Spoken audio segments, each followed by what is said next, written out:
할렐루야! 우리 주님의 이름을 높여 찬양합니다. 오늘 하루도 허락하시고 인도하시며 하나님의 복된 삶으로 인도하실 주님을 기대하며 오늘 이 아침 함께 시작하길 원합니다. 성령 하나님께서 주의 말씀을 부어주셔서 그 말씀을 따라 오늘도 하나님의 풍성함을 누리게 하실 것입니다. 믿음으로 걸어갑시다. 7월 11일 화요일 아침 예배 성삼위 하나님께 올려드립니다. 오늘 하나님의 말씀은 잠언 5장 15절부터 23절까지입니다. 잠언 5장 15절부터 23절까지입니다. 너는 내 우물에서 물을 마시며 내 샘에서 흐르는 물을 마시라. 어찌하여 내 샘물을 집 밖으로 넘치게 하며 내 도량물을 거리로 흘러가게 하겠느냐. 그 물이 내게만 있게 하고 타인과 더불어 그것을 나누지 말라. 내 샘으로 복되게 하라. 내가 젊어서 취한 아내를 즐거워하라. 그는 안사슴과 같고 아름다운 암노루 같으니 너는 그의 품을 항상 족하게 여기며 그의 사랑을 항상 연모하라. 내 아들아, 어찌하여 음료를 연모하겠으며 어찌하여 이방 계집의 가슴을 안겠느냐.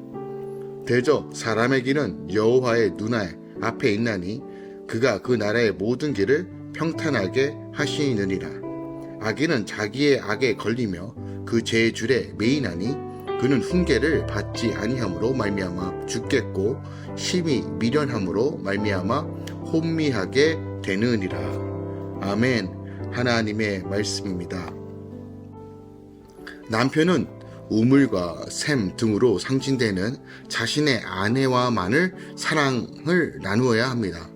아내를 복되게 하고 즐거워하며 그 품을 족하게 여기고 그 사랑을 연모해야 한다라고 오늘 잠언서가 우리에게 말하고 있습니다.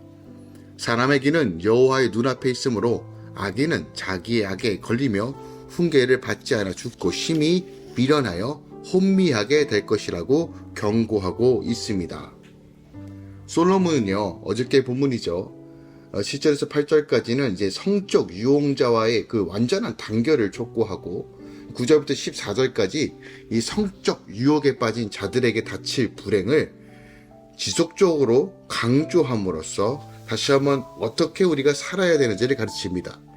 이제 오늘 15절부터는 이 성적 유혹에 빠지지 말 것에 대한 어떤 소극적인 겉면을 벗어나서 이제 적극적인 교훈으로서 부부 관계 안에서 어떻게 정결을 유지할 것인가, 다양한 비유를 통해서 약속된 맺어진 아내와 건전한 순결한 부부 관계를 어떻게 유지할 것인가, 또한 서로 부부 안에서 어떻게 더 뜨겁게 사랑함으로써 나아갈 것인가를 교훈하고 있습니다. 오늘 본문에서 아내를 샘과 우물 등으로 비유하고 있습니다. 이렇게 샘과 우물로 비유하는 두 가지 이유가 있는데요. 하나는 당시 건조한 기상 조건을 가졌던 고대 군동사회에서 샘과 우물은 매우 귀한 자산 중에 하나였으며 바로 생명과 밀접한 관계가 있기 때문입니다.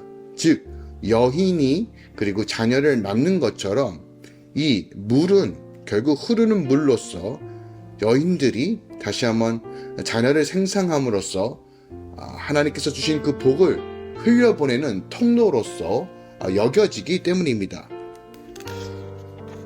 아내를 비유한 이 우물샘, 샘물, 도랑과 같은 이것은 그만큼 아내와의 관계를 충실히 여겨야 될 상징적 의미로서 생명을 귀하게 여기라는, 또한 이 가정을 귀하게 여기라는 하나님의 분명한 메시지가 담겨져 있다는 것입니다. 오늘 본문을 조금 더 절별로 살펴보도록 하겠습니다. 15절부터 17절까지 이 두 남녀가 만난 부부가 되어 가정을 이룬 것이 분명한 하나님의 뜻임을 잠언서는 우리에게 가르쳐 줍니다. 그러니까 오늘날 독신으로 살겠다. 물론 하나님의 특별한 은사가 있고 은혜가 있으면 독신으로 살 수 있습니다. 바울의 가르침도 동일하죠. 근데 그럼에도 불구하고 남녀가 만나 부부가 되는 것, 그것은 하나님의 뜻입니다. 따라서 결혼한 사람은 자신의 우물물이며 샘물인 배우자만 사랑하며 만족을 누려야 하는 것이 성경적 가르침입니다. 이런 말씀에 근거하여 우리는 동성애를 인정할 수 없는 것입니다. 그들도 주님께로 온전하게 돌이켜 건강한 가정을 꾸밀 수 있도록 우리가 중보하고 가르치는 것이 중요합니다. 배우자를 두고 다른 상대와 음행하는 것은 기억합시다. 하나님의 창조 질서를 깨트리는 것입니다. 그러니까 하나님의 기준에서 벗어난 그 모든 것들은 하나님의 질서를 깨트리는 것이고 그 결과는 결국 영적 음행을 통해서 이루어진 결과, 멸망과 죽음뿐입니다. 하나님의 자녀로서 영적, 육적, 간음에 대해서는 분명한 경계를 해야 됩니다. 우리 영혼에게, 우리 몸에게 제앗을 뿌리고 병들게 하는 이 모든 음란함들을 우리는 결탄코 허용해서는 안 됩니다. 자기 감정과 생각으로 하나님의 창조 질서를 무시하는 것은 결코 지혜로운 행동이 아니라 가장 어리석은 행동이라는 것을 기억합시다. 그리고 그 시작이 가정 안에서 또 부부 관계 안에서 시작되어야 되고 회복되어져야 한다는 것을 오늘 본문이 우리에게 가르쳐주고 있다는 것이죠. 18절부터 20절까지 어떻게 배우자들을 사랑할 것인지를 가르칩니다. 배우자는요, 하나님이 짝지어 주셨기 때문에 그 자체로 복된 자입니다. 지금 우리 가정 간에 여러분의 남편과 아내는 하나님께서 짝지어 주신 자입니다. 그것을 인정하고 가는 것이 가장 복됩니다. 후회하고 그리고 옛것을 그리워하며 혹은 다른 사람에게 마음을 주는 것은 하나님의 질서를 깨트리는 것이고 하나님의 복을 걷어차는 것과 같은 것입니다. 따라서 배우자를 복되게 하며 즐거워하는 것이 바로 하나님을 사랑하는 것입니다. 기억합시다. 우리가 하나님을 사랑하는 것을 너무 어렵게 여깁니다. 예배, 기도, 찬양, 주님 앞에 가까이 가는 것도 하나님을 사랑하는 것이지만 본질적으로 가정 안에서 남편과 아내를 사랑하고 자녀를 사랑하는 것도 하나님을 사랑하는 것입니다. 하나님을 사랑하고 내 이웃을 사랑하고 가장 가까운 이웃이 가정이지 않습니까? 그래서 하나님 말씀은요, 결국 이 두 가지가 함께 연결되어진다는 것을 생각해야 되겠습니다. 순간에 정욕을 이기지 못하고 배우자가 아닌 다른 사람에게 마음과 몸을 주는 것은요, 죄악입니다. 하나님의 질서가 깨어지고 당장 눈앞에 어떤 심판과 어떤 불행이 임하지 않는다라도 영이 피폐해지고 하나님과의 단절과 결국 멸망으로 가는 길이라는 것을 우리가 기억하기 원합니다. 주님의 명령을 따라 아내는 남편에게 또한 남편은 아내에게 서로 복종하고 사랑하는 것이 바로 세상의 가치관으로 사는 것이 아니라 하나님의 나라의 가치관으로 사는 것입니다. 그래서 부부의 목적은 행복이 아니라 거룩인 것입니다. 21절부터 23절까지 자기 악에 걸린 악인에 대한 이야기가 나옵니다. 우리가 사람의 눈을 피해 은밀히 음행을 저지를 수 있지만 기억합시다. 하나님의 눈을 피해갈 수 없습니다. 벗어날 수 없어요. 모든 것을 살피고 하신 하나님은 내 모든 행위를 이미 알고 계십니다. 아무리 철저히 숨긴 일이 있어도 결국 다 드러날 것입니다. 이때 악행이 밝혀지는 일은 망하는 사건이 아니라 내가 회개하고 돌아오도록 하나님께서 내게 은혜를 주시는 구원의 사건이 일어날 시간이라는 것이에요. 그래서 하나님께서 경고하실 때, 우리의 마음에 찔림을 주실 때, 어떤 수치를 드러내실 때 회개하고 주님께로 돌아오는 것이 죽음에 이르는 길을 막는 것입니다. 자, 오늘 본문을 통해서 우리가 더 깊은 묵상이 무엇일까요? 분명 오늘 본문 말씀은 이 부부관계 안에서의 건강, 특별하게 성, 윤리, 관계 안에서 어떻게 서로 사랑하고 더 하나님의 사랑을 어떻게 실천할 것인가를 이 부부관계의 관점에서 풀어낸 잠언의 말씀입니다. 18절에 보니까 내 생으로 복되게 하라라고 말씀하십니다. 즉 자신의 아내만을 사랑하고 그녀를 기쁘시게 하는 말입니다. 자, 그런데 이 말에 더 영적인 의미를 좀 살펴보면 이것입니다. 성도는요, 다 그리스도의 신부입니다. 우리가 그리스도의 아내라는 것입니다. 이런 관점으로서도 오늘 이 잠언서 말씀을 우리가 볼 줄 알아야 됩니다. 2차적으로 이 잠언서 말씀은 부부 관계 안에서 어떻게 연모하고 사랑하며 가정을 지키며 거룩을 향해 나아갈 것인가에 대한 분명한 하나님의 말씀과 훈계가 담겨져 있지만 더 깊은 영적인 의미로서 우리가 그리스도의 신부로서 어떻게 택함을 받았고 정결하게 주님의 신부로서 어떻게 살아갈 것인지를 우리에게 가르쳐주고 있는 것입니다. 변함없이 한결같이 영원한 그 사랑 안에 거하는 방식은 바로 주님께 집중하는 삶입니다. 주님의 기쁨이 되는 삶입니다. 이것이 바로 우리가 주님 오시는 그날까지 추구해야 될 신부의 삶이라는 것이에요.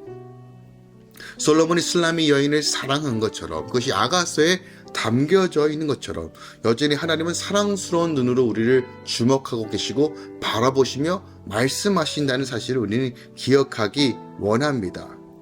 그러므로 우리는 19절에 사랑스러운 암사슴 같고 아름다운 암노루 같이 항상 우리를 단정하고 우리를 꾸미며 주님 앞에 거룩한 신부로 살아갈 방식들을 추구해야 한다는 것입니다.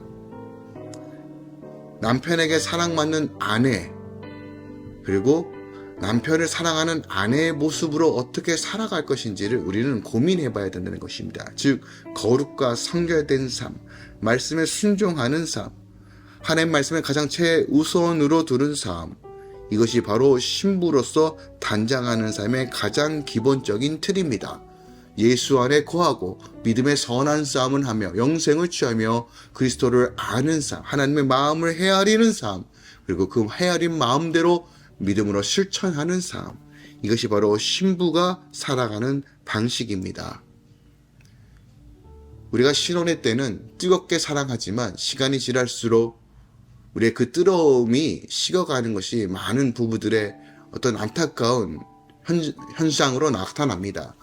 그럼에도 불구하고 우리가 머리로만 지식적으로만 그 관계를 유지하는 것이 아니라 다시 한번 애쓰고 노력함으로써 부부의 관계가 회복되어지고 새롭게 되는 것처럼 오늘 다시 한번 우리가 주님과의 관계 안에서 무엇이 부족한지, 무엇이 깨졌는지 점검하고 다시 주님의 품으로 달려갈 수 있는 결단과 은혜가 있는 이 아침 되길 원합니다. 할렐루야. 모든 성도들의 삶 가운데 그리스도의 거룩한 신부의 삶이 회복되길, 그리고 하나님으로부터 부어지는 그 놀라운 사랑의 부음바가 오늘 충만하게 채워지는 하루 되시길 예수 그리스도의 이름으로 축원드리고 기도합니다. 기도하겠습니다. 사랑하는 주님 감사드립니다. 우리가 거룩한 신부로 살아가겠습니다. 먼저 하나님께서 맡겨주신 가정, 내 남편과 내 아내를 더 뜨겁게 사랑할 수 있는 열정을 회복시켜 주시옵소서. 사랑의 눈으로 볼 수 있는 은혜를 주시고 서로의 허물을 덮고 용서하고 사랑하며 아껴주는 가정들 회복되게 하여 주시옵소서. 무엇보다도 마음의 응어리와 상처가 밀묻듯이 녹아내리고 그 채워진 하나님의 사랑으로 채워져서 흘려보낼 수 있는 은혜를 주시옵소서. 더 나아가 그리스도를 사랑하는 신부로서 살아갈 수 있는 영성을 주시옵소서. 말과 행동이 구별되고 성별된 삶으로 나아가게 하시고 하나님의 나라를 누리는 영광을 뿜어져내게 하여 주시옵소서. 오늘도 성령으로 기름 부어주시고 충만케 세워 주시옵소서. 이제는 우리 주 예수 그리스도의 은혜와 우리 하나님 아버지의 놀랍고 지극하신 사랑과 성령 하나님 내주가 또 충만 역사하심이 이제부터 영원까지 함께 계시길 축원하노라. 아멘.